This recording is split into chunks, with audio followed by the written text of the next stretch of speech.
there, my name is Diane. Some of you know me, some of you might not.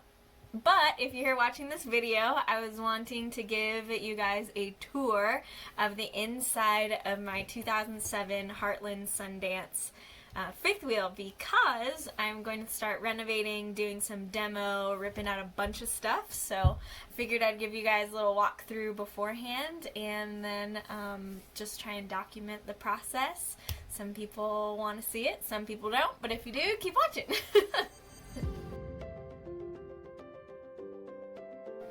Okay, so we're gonna get started on the tour. I just came in the front door and this is my handy dandy iSteady mobile that I just got for Christmas, which I'm still learning how to use and the app is not wanting to work right now, so bear with me. So, as we pan around, we are entering into the living room area. Try and back up a little bit. So this is typically where there is a built-in sofa. Most travel trailers have built-in dinette, futon sofa, which is super ugly, and I was really excited when this one did not have that. So yeah, I'm really stoked. So all of this, where this little dining table and where the sofa will go, is on a slide. So this particular fifth wheel has two slides. Oh, Gemma, would you like to give some input into what the fifth wheel has to offer? Please tell us. Okay. Where are you going to tell them how there are two slides in the fifth wheel? There's one in the bedroom and one in the living room. Isn't that right? Oh, good. Okay, now back to it. So, right here we have our entertainment center, which most of the older ones, this one isn't that old, this one's only a 2007, but they always have the space for the box TV right here, which nobody has anymore except for our grandparents. And the lovely trim on this slide out. I think I might keep it. Just kidding. So then this is the kitchen. So this is actually one of the big reasons why I chose this model. I was doing a bunch of research on tiny houses and RV renovations, and I finally decided to go with an RV, and I picked a fifth wheel, and I have a bunch of reasoning behind that, which I might do in a different video. But one of the reasons why I picked this was because of the kitchen layout and just the whole living layout. It's just so spacious and open. I'll kind of back up to let you guys see, try not to fall because I'm walking up some stairs. But yeah, it just allows for a ton of space just in this living area, which is super cool. Kind of pan this around. Sorry, it's moving really fast. I wish I could have connected it to the app, but I just couldn't. It wasn't working. But a ton of livable space, especially with this slide out. It's pretty awesome. So yeah, but this kitchen was one of the reasons why I picked this layout. It just gave for a bunch of counter space. Most RVs do not have this much counter space, and this was just so cool. So in this kitchen there's a bunch of upper cabinetry, which I am planning on ripping all of it out, which made my mom very sad.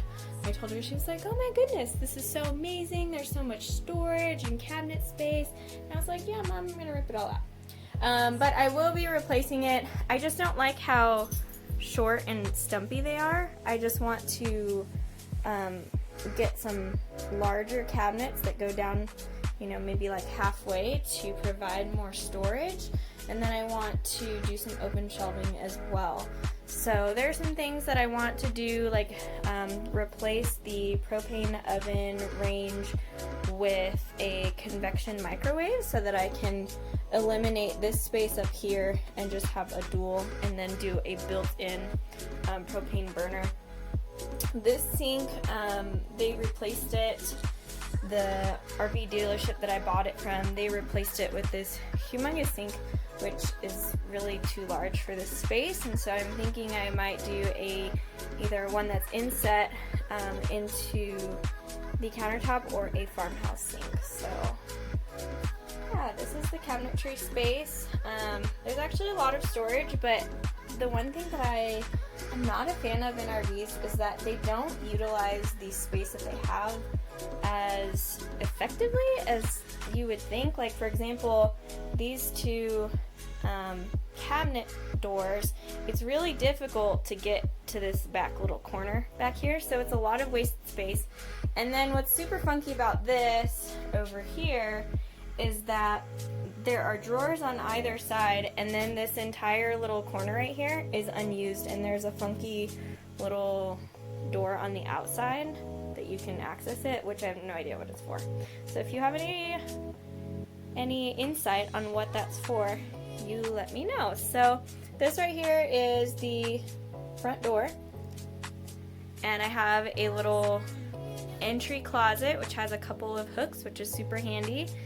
This is the entertainment center, which I am either planning on rebuilding, just like ripping it out completely, or covering it up and making it into like a fireplace mantle. I've seen them really cute. They look really well done.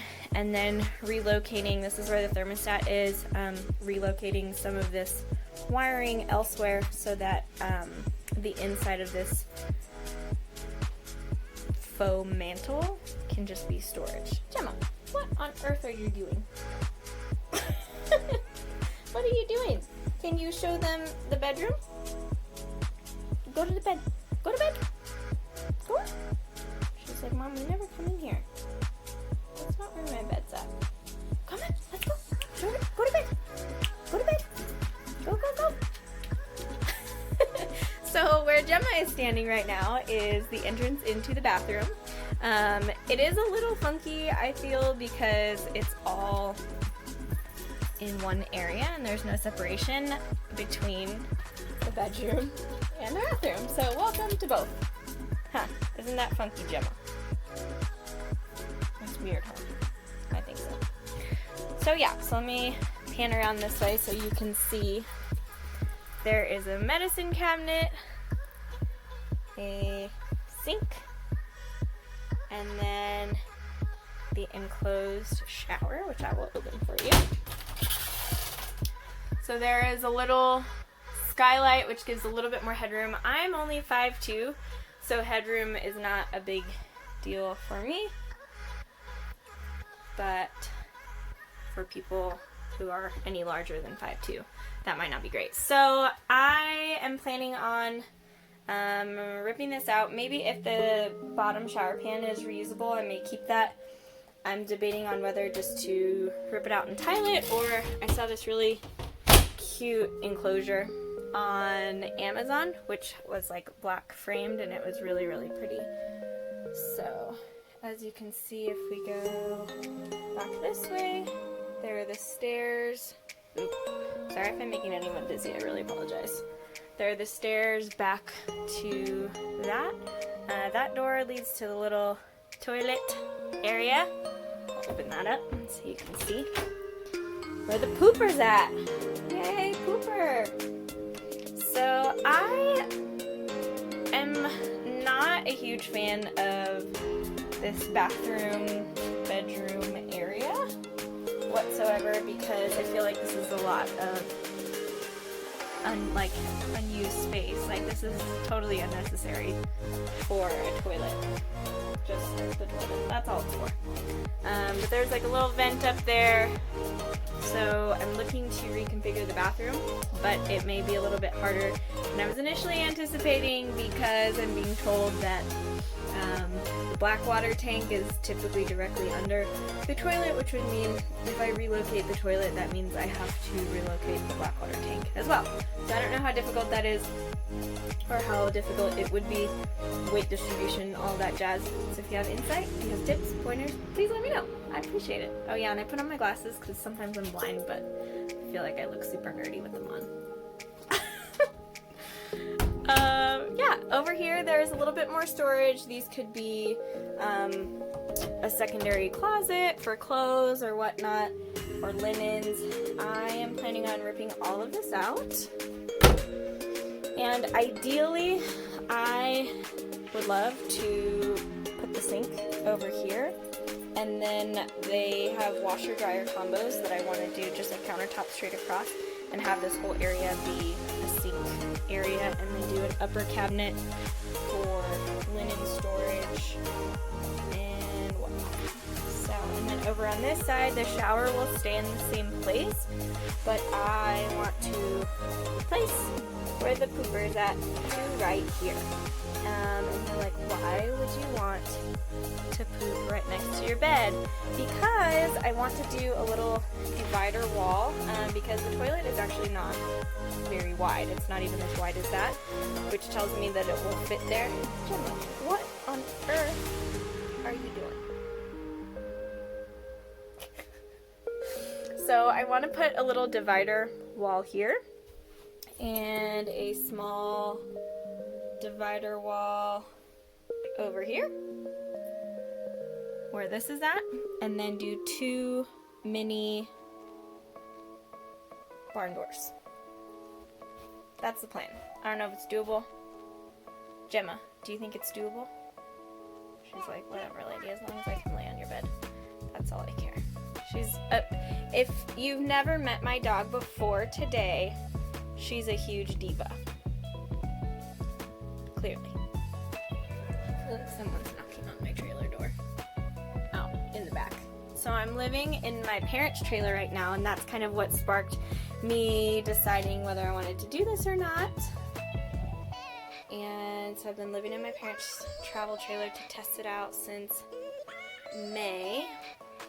And I actually really liked it, but there's some things about theirs, because theirs was much smaller, I wasn't a fan of. So for one, their closet in there is nowhere near the size of this. So this entire closet goes from wall to wall. Sorry, I had a little bit of a hiatus. So back to the tour, talking about the closet. As you can see, the closet spans the whole length of the wall, and that's actually the front of the fifth wheel, where the hitch, it's like over where the hitch is at. So yeah, it's a ton of storage. I feel like there's things that I can do to make it more usable. I might do some like built-in shelving. There is a little bit of shelving on the side, but I feel like it can make this a little bit more functional to be able to just be more accommodating. So it's a lot of space, as you can see. There is space underneath the bed. This is a queen size bed, so it's a good size. It is a full-size queen-size bed. I'll probably be getting rid of this mattress because it's what came with it, and I have a different mattress that's more comfortable. And then I've been debating on whether or not to keep this. There's really nothing wrong with it. It's really functional. The drawers are pretty decent size, but I just don't really like how wide it is. And also too, like in between here, like this is a really big space in between where I could get a smaller width-wise dresser that's maybe a little bit taller. And then if I can, I would really love to like stick a floor mirror that just like rests on the floor right there or something. I don't know, I think that'd be cute. Yeah, so if you have thoughts or anything. So yeah, this is the bedroom. Like I said, the bedroom is on a slide, so when I am driving, this whole shebang comes in and the bed goes all the way to here. So some of the things that I'm planning on doing is like taking out this little guy. I'm definitely not keeping any of the window treatments. They're not that great. Maybe replacing this. Probably the least amount of work I'm guessing is going to go into the bedroom. It's mostly just going to be paint, whereas most of the renovations will be kitchen, bathroom. stuff. So yeah, this is my little home on wheels, or will be after I'm done with my renovations. So I hope you guys enjoyed checking out my future little home. I had fun showing it to you, and we will see you on the next video. Bye!